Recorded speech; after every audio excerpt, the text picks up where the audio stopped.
An illustrated guide to defining veganism. This short guide presents the argument for veganism as a boycott and by extension as a form of left praxis. It shows how veganism integrates into a three-tiered political model oriented around total liberation. This argument does not present what veganism originally meant or match other usages of the term or address recent objections to defining veganism as exclusively practice descriptive. For example, that such a definition would render hippopotamuses vegan or that it distorts the true meaning of veganism. These issues have been addressed in the publications listed at the end. Oppression, not suffering. Ethical veganism is a response to what it sees as the unjust use and consumption of animals by humans. Its goal is not simply reducing animal suffering, but rather challenging the oppression of animals by humans. Since ethical veganism responds specifically to oppression, the domination of one group by another group for the latter's benefit, then the practice is inherently political. Its principal aim is typically animal liberation, the emancipation of animals from human oppression. The three tiers. The political left is unified in its opposition to unjust yet remediable inequalities in status, rights, power, and material conditions. Its goal is total liberation, the emancipation of all individuals from the oppression of others. The exclusion of any oppressed group, human or non-human, undermines the coherence of liberation as an idea. Total liberation forms the horizon in the three-tiered political model. The other two tiers are fronts and tools. Multiple fronts of resistance. The second tier of this model identifies sites of oppression and thereby the fronts where resistance must be waged. Speciesism signifies the entire phenomenon of species-based oppression and thus names the animal-centered front for total liberation. Fronts are inseparable. Speciesism is one front of resistance, yet all fronts are intertwined with the others. None can be separated. Here imagine countless overlapping circles. So let's take the industrial slaughterhouse.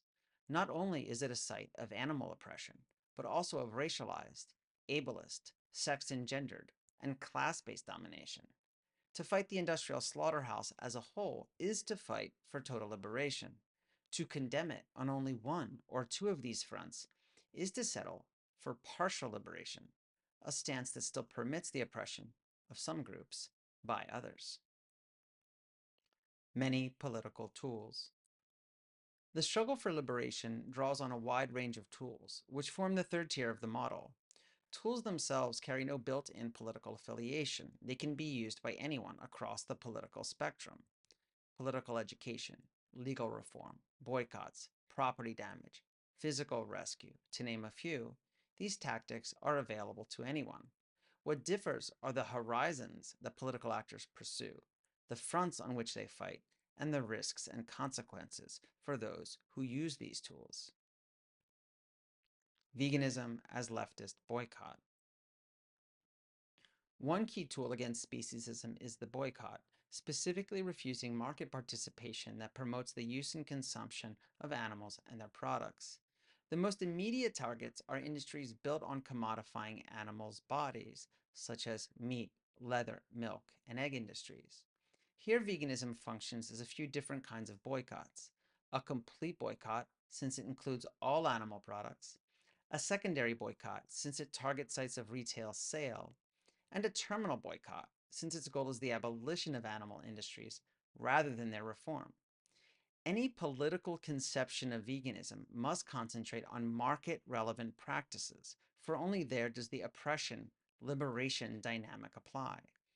If veganism is insistently applied outside of markets, to everywhere and everything, then we revert to the aforementioned problem of veganism being a non-political ethic of reducing suffering, rather than a tool to challenge oppression. Veganism as a tool for all leftist fronts.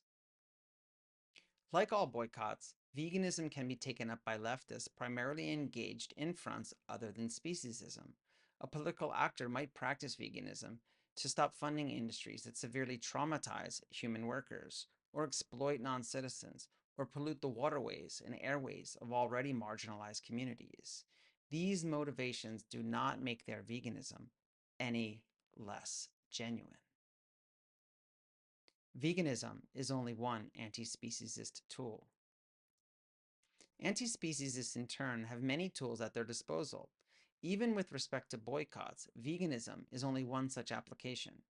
Anti-speciesists may also boycott palm oil, coconuts, or bananas, for example, to oppose industries that exploit animals in their production of vegan foods. These boycotts are not indicated by veganism itself, but are parallel boycotts serving the same goals of animal and total liberation.